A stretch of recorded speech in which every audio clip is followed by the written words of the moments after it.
Hello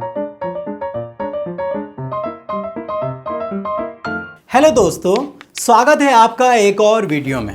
क्या आपने कभी ध्यान दिया है कि आपका स्कूल सभी स्टूडेंट्स की जानकारी जैसे उनका नाम, पता और एग्ज़ाम के मार्क्स आदि को सुरक्षित रखता है?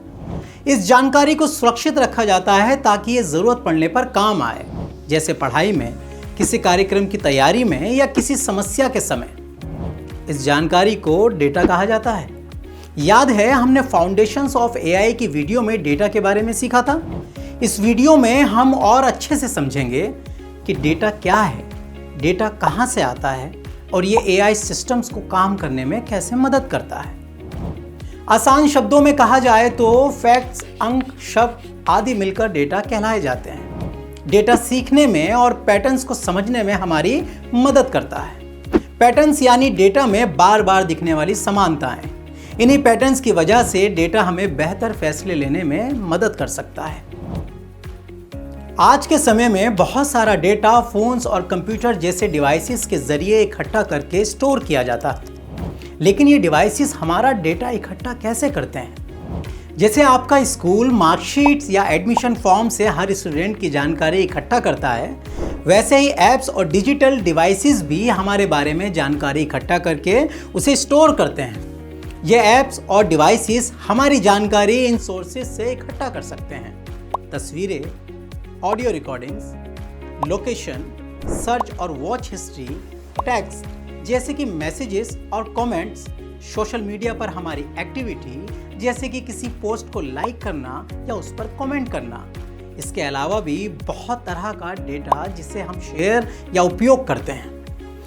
ये सारा डेटा हमारे फ़ोन्स और कंप्यूटर्स पर स्टोर्ड होता है या फिर बड़े सिस्टम पर सेव किया जाता है जिन्हें सर्वर्स कहते हैं। सर्वर्स ऐसे पावरफुल कंप्यूटर्स होते हैं जो कई ऐप्स और वेबसाइट जैसे वीडियो प्लेटफॉर्म, तस्वीरें शेयर करने वाले ऐप्स या मैसेजिंग ऐप्स इत्यादि के डेटा को स्टोर करते हैं। सर्वर्स ऐप्स को काम करने में मदद करते हैं और ज़रूरत पड़ने पर सही जानकारी को हमारे डिवाइस तक पहुंचाते हैं।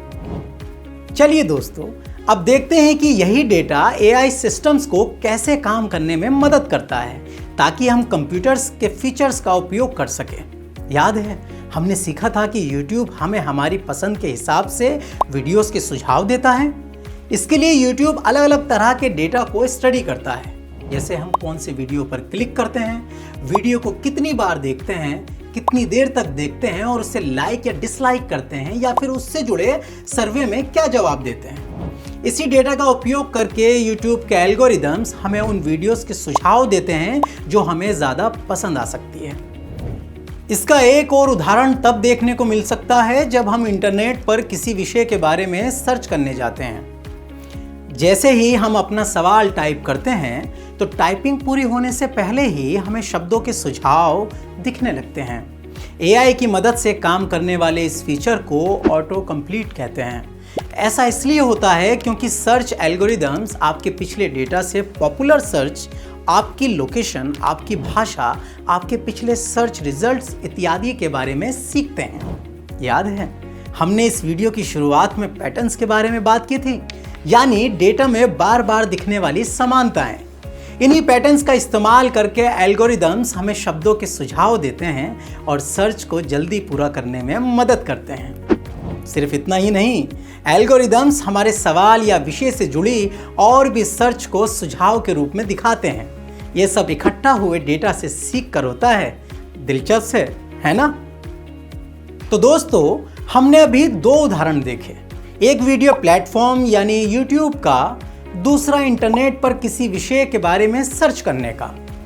इन दोनों उदाहरणों से हमें ये समझ आया कि एआई सिस्टम्स डेटा का इस्तेमाल करके हमें सुझाव कैसे दे पाते हैं। ये सुझाव हमें जल्दी से वीडियोस या फिर जानकारी ढूंढने में मदद करते हैं। और भी कई संस्थाएं और प्लेटफॉर्म अलग अलग तरह का डेटा इकट्ठा करते हैं जो एआई सिस्टम्स को ट्रेन करने में उपयोगी है।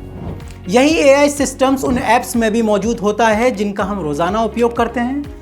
इसलिए जैसे जैसे एआई हमारे रोज़ाना जीवन में आम होता जा रहा है, ये समझना बहुत ज़रूरी है कि डेटा क्या है, इसे कैसे इकट्ठा किया जाता है, इसे कहाँ स्टोर किया जाता है और एआई सिस्टम्स डेटा की मदद से कैसे सीखते हैं।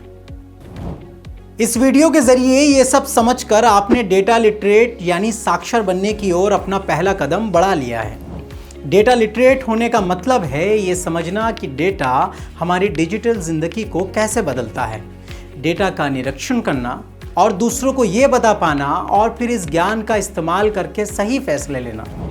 जैसे जैसे आप इस कोर्स में आगे बढ़ेंगे, आप सीखेंगे कि अपने डेटा का सही इस्तेमाल कैसे करें और उसे सुरक्षित कैसे रखें। तब तक के लिए बाय दोस्तों, मिलते हैं अगली वीडियो में।